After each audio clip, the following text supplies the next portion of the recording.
Welcome to the Minimalist Educator Podcast, a podcast about paring down to refocus on the purpose and priorities in our roles, with co-hosts and co-authors of the Minimalist Teacher Book, Tammy Musiowski-Borneman and Christine Arnold.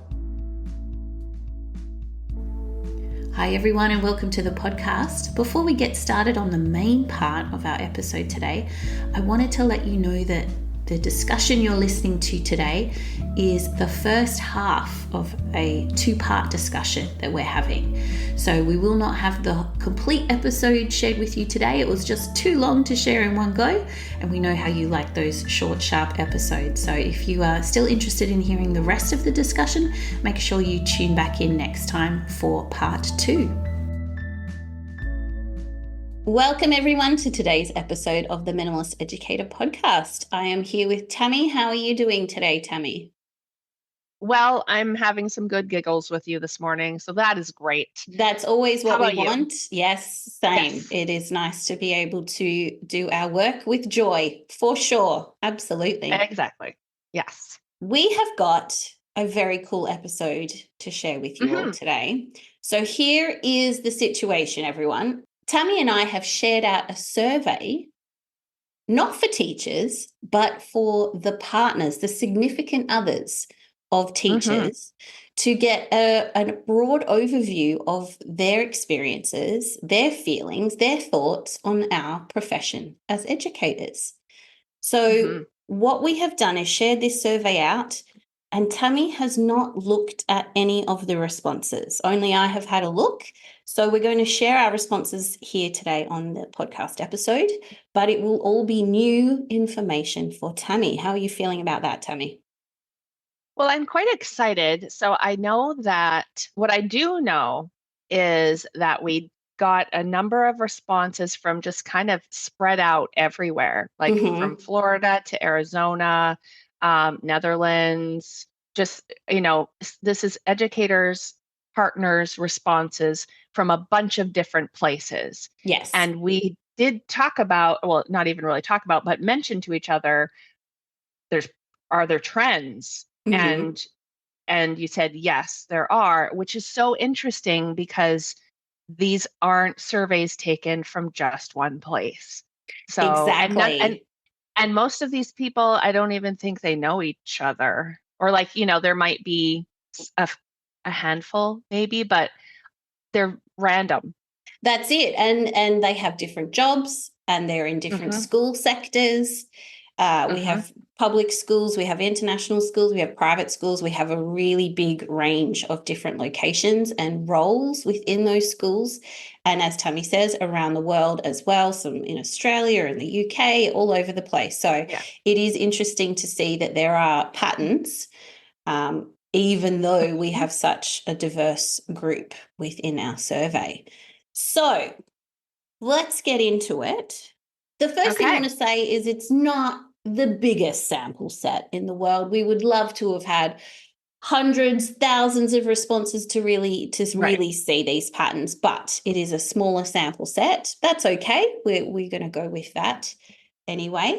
The first few questions were census type questions that probably aren't super important or relevant to what we want to talk about today. But I would like to point out, Tammy, that educators seem to be in very committed relationships.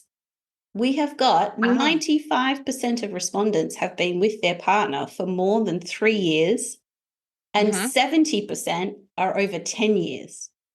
Wow. So, we've got a group of really committed people here in this survey. Yeah.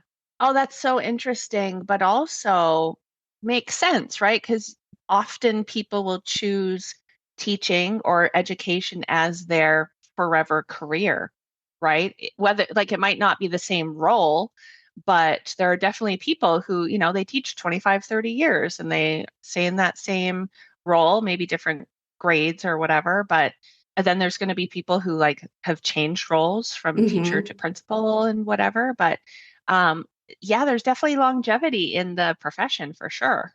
Yeah. So there you go. And speaking of roles, we have most of the respondents are working in elementary or primary. So 60% of the respondents are in that place, and then the other 40% are scattered, middle, secondary, coaching, leadership, district. It's a bit of a scattering across the other 40%. So that also is something to keep in mind with these results as well, that it's predominantly elementary people that we're talking about. Okay.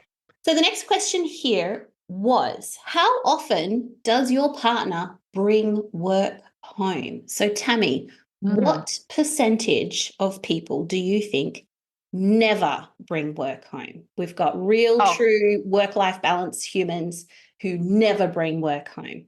What do you think? I would say 0. Yeah, correct. It is 0%. Not surprising. I'm sad to report it is 0%. Yeah. So we've got 65% reporting that their partner brings home work either several times a week or daily. 65%. That's a lot. It is a lot. And 35%, it's either once a week or rarely. So good on those people. Proud of those people. Yeah, that's great. But it looks like that habit of bringing some work home with you is continuing on. That is not surprising, as mentioned, with the 0% never bringing work home.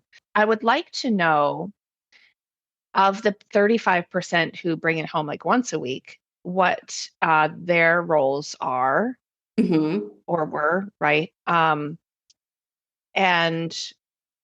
I would like to know a little bit more about that. And if they're, because I think it's just inherent, especially for elementary teachers, to bring things home, because I feel like your brain doesn't really turn off teaching, because you see teaching in everything or in a lot of places, right? Where like you'll just go to like even now, I'm not a classroom teacher anymore, but I'll go to like the grocery store and see these perfectly aligned, cereal boxes or whatever. And I'm like, oh, what a fun math prompt. Things like that. It's not intrusive into my thoughts, but it's just the way I think. And I know a lot of teachers think that way. So it's hard to just go home and not think about, oh, this would be a good fun lesson. Because like you might not even intentionally be working at the time, but you can't stop your thoughts. So, absolutely, 100%. But we do have to keep in mind that this is what their partners are witnessing, what their partners are seeing. True. That's right. This is obviously what they are seeing. They're physically seeing their partner. Them working. Yeah. Them working. Good point. So yes, I 100% agree with you. It's hard to turn it off in the brain, but this is obviously a huge percentage of people who are like getting the laptop out or getting the marking out, or, they're actually seeing it happening at that sort of rate. Okay. Yeah. So thank you for bringing me back to that. So then what partners aren't seeing is what is going on in their partner's brain, right? That's scary. I know. Oh my goodness. Yeah. Yep. Absolutely. Yeah. But I mean, and also like think of the conversation sometimes you have when you get home too. I wonder if that's included, because like that's decompression time. That's, unloading your day. It doesn't look like work because you're not like working on your laptop or like in your plan book or whatever, but it's still something related to your workday. So that's interesting too. It would be good to have some follow-up questions on that one, wouldn't it? Yeah. But yeah, I mean, good info. It is. It is. Okay, so the next question is, how often does your partner share rewarding experiences from their job? So this is people who are coming home and talking about light bulb moments or funny moments or really great experiences with their students. So what kind of frequency do you think people are sharing these rewarding experiences from their job? So we had daily, several times a week, once a week, rarely, or never. What kind of frequency would you predict? I would say probably, and my hope would be daily, that there was some kind of something funny or like a good story that made it home to share. Yeah, I would say maybe like I would hope that the percentage for daily is high.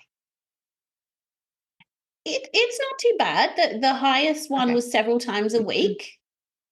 Okay. So several times a week or daily together was 55% of responses. So that's Oh, more than that's a lot. half the people. Yeah, but it's more Okay. than half the people. Once a week So or rarely is 45%. And then yeah, that's a lot, yeah, right? I guess so. Like, But I feel encouraged that 55% of people are several times a week or daily coming home and going, yeah, this great thing happened today. You'll never that's guess true. what happened. And also with the 45%, it doesn't mean it didn't happen. It just wasn't shared That's too, true. potentially. That's Yeah. true. So then my hope would be that there was some positivity, that there's some positivity in everybody's day every day. But yeah, maybe it's just not shared. Possibly. Because I Yeah. guess if you say you and I went for coffee after work and I told you, guess what this kid said Hmm. to me today? It was hilarious. I probably Hmm. wouldn't also feel the need to go and say that again, maybe. Yeah, that's true. I think it would be depending on what the thing was. Yeah, that's true. So, because if it was really funny, I'd be telling a lot of people. Telling everybody.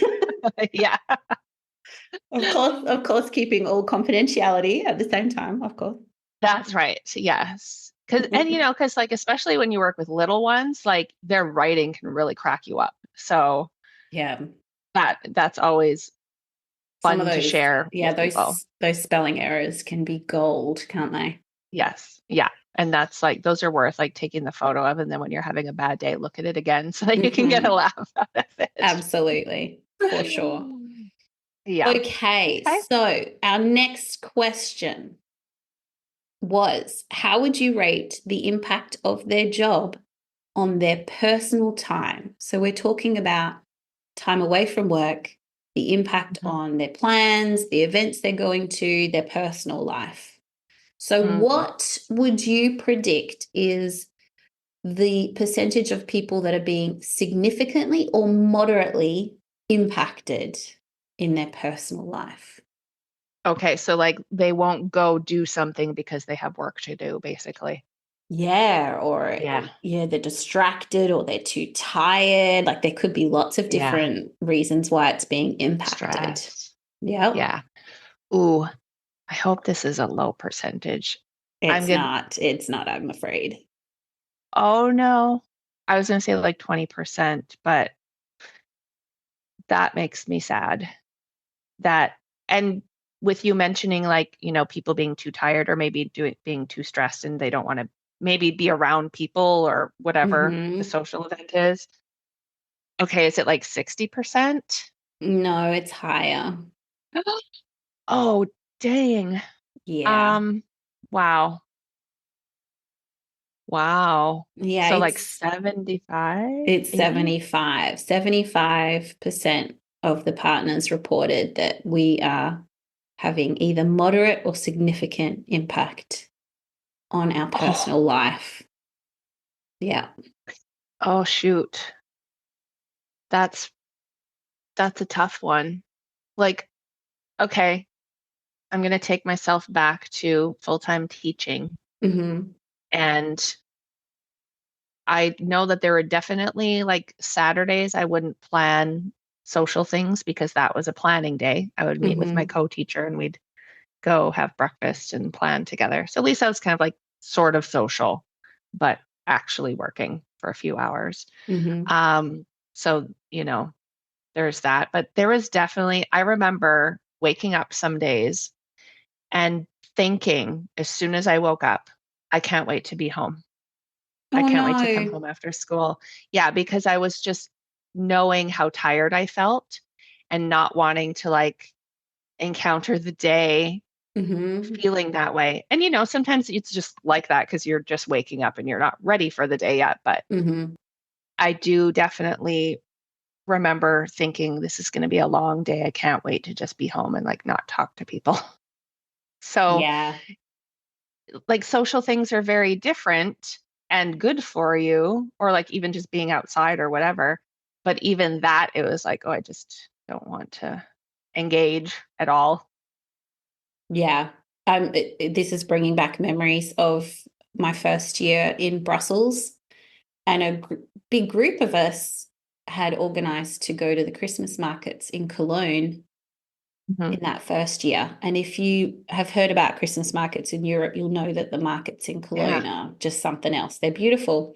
And we'd Mhm. arranged it, paid for the hotel, bought the train tickets, did the whole thing. And we got to the end of the week. And I was like, I have reports due. I'm exhausted. I can't do it. And I just bailed out, completely bailed Oh, out. oh man. So, I mean, there might be some truth to this. There might be some truth to this answer Yeah. for sure. Yeah. Yeah. That's it's just real though, right? You just get it's just a next level of tiredness. Mm-hmm. And like I just remember feeling like not functioning properly, or I don't know, like you when you're just so tired, you just can't think straight, you don't function well. You just it's just really hard. So I guess it makes sense when you put all of your energy into those 8 hours or 9 hours at school, and then you're like, nope, not Yeah, doing it. absolutely. But I Hmm. would like to applaud the 10% of people here that they're reporting zero impact on their personal life. Well done to that 10%. That's amazing. Good on Yes. you. Yeah, Feeling that's very great. proud of you and your efforts there. Well done. We should all strive to be a little bit more like you.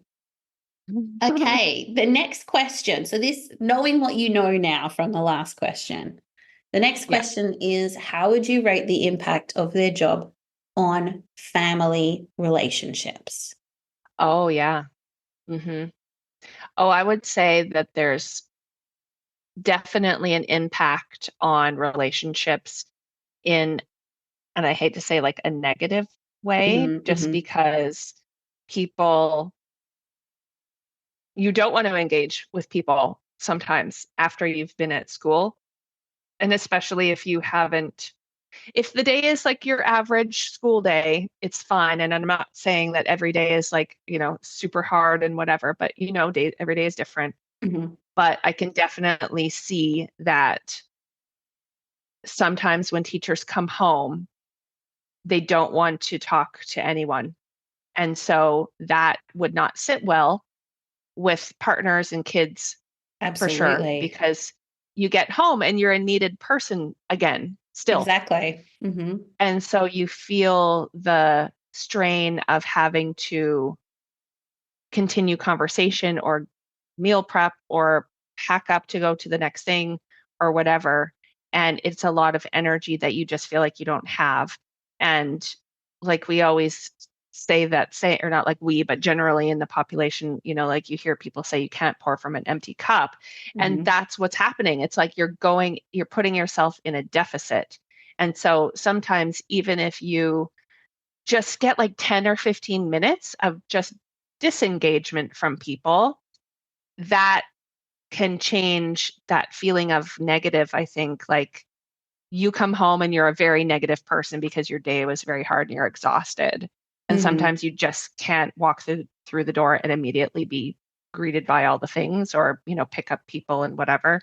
But even just that short bit of time just to have like some mental quiet, and then go outside of your room or wherever you are and be ready to like then, I don't want to say like face your family, but No, like no, but I 100% know what you mean, because I'm sure everyone wants to be coming in just 100% there for their families, for their Mhm. partners, for their kids.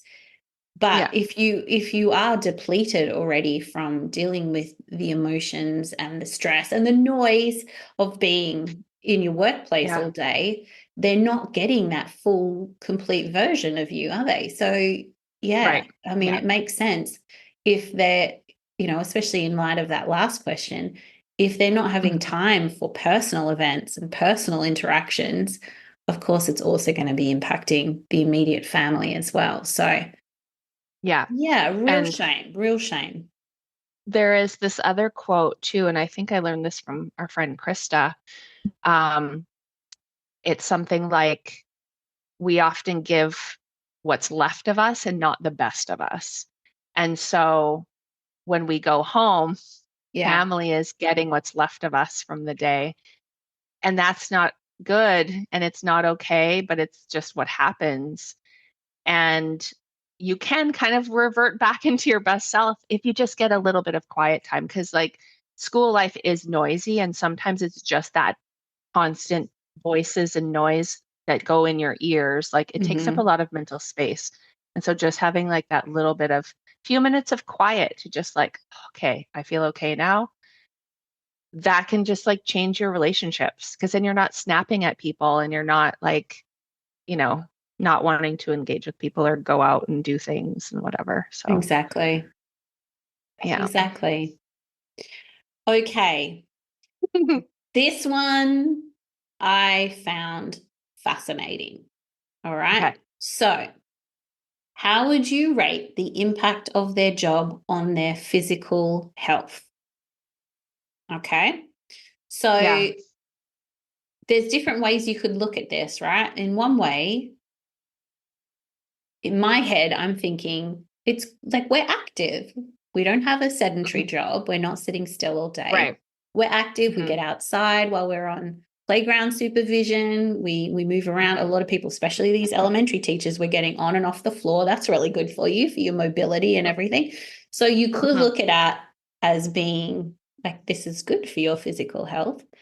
But Yeah. then you could also look at, how many how many germs are floating around school, and what is Yeah. all that stress and worrying doing to us. So I found the response here very fascinating. So Okay. what percentage do you think responded that it is having a positive or a very positive impact on our physical health?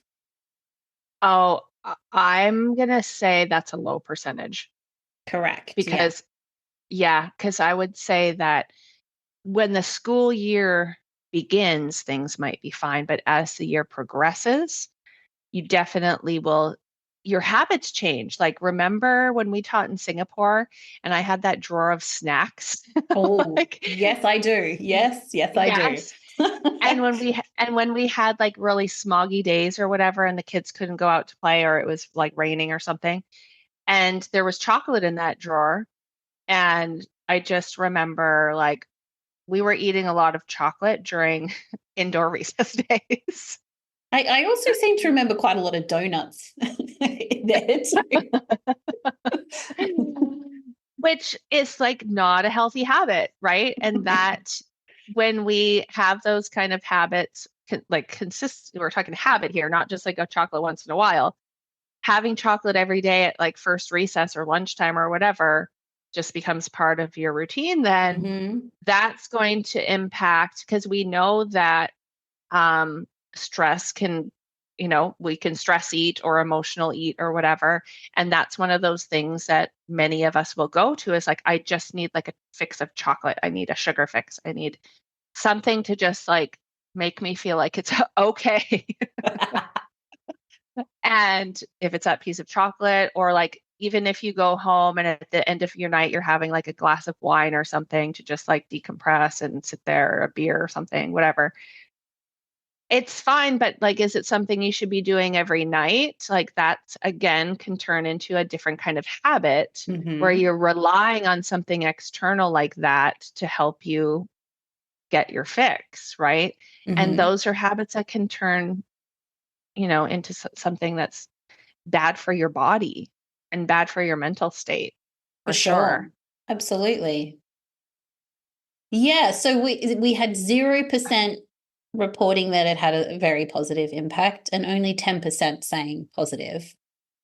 So, Okay. So like, yeah. so people aren't starting up, like people aren't saying, I'm going to be teaching and I'm going to make sure I go to the gym every day. It or doesn't going sound for a like walk. it. Or like those things don't generally go together. Although that's like a great habit to create. Like right after you're done school, go for a walk around your block. Have that as your decompress time or whatever. But that's yeah. Absolutely. And when you look at the research of what things can lower your stress and can give you those happy chemicals, we should be putting our attention in different areas than the 4 p.m. chocolate, because yes, and becoming sedentary. Yep. Just sitting still and zoning out once the kids leave the room, things like that. Yeah, absolutely. There's a lot of research around the things that are going to actually energize you. And unfortunately, it's not the things that we generally go to first, unfortunately. Yeah. Yeah. That's unfortunate, but not surprising. Correct. Maybe this is I'm stretching here. It's not really a positive. I was going to say that 65% are saying negative, but only 15% are saying very negative. Is that a good thing? I mean, it's a bit of a stretch. Yeah, it's a bit of a stretch, but yeah, it is very sad. It makes me sad for teachers that's how we feel. For sure. And that's what our partners are experiencing alongside us. Yeah. Absolutely. Yeah.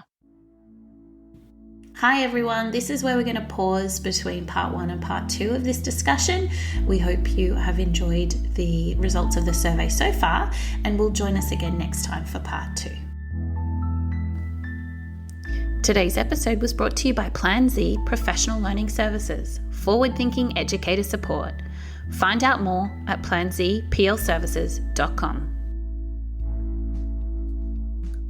Be sure to join Tammy and Christine and guests for more episodes of the Minimalist Educator podcast. They would love to hear about your journey with minimalism. Connect with them at PlanZPLS on Twitter or Instagram.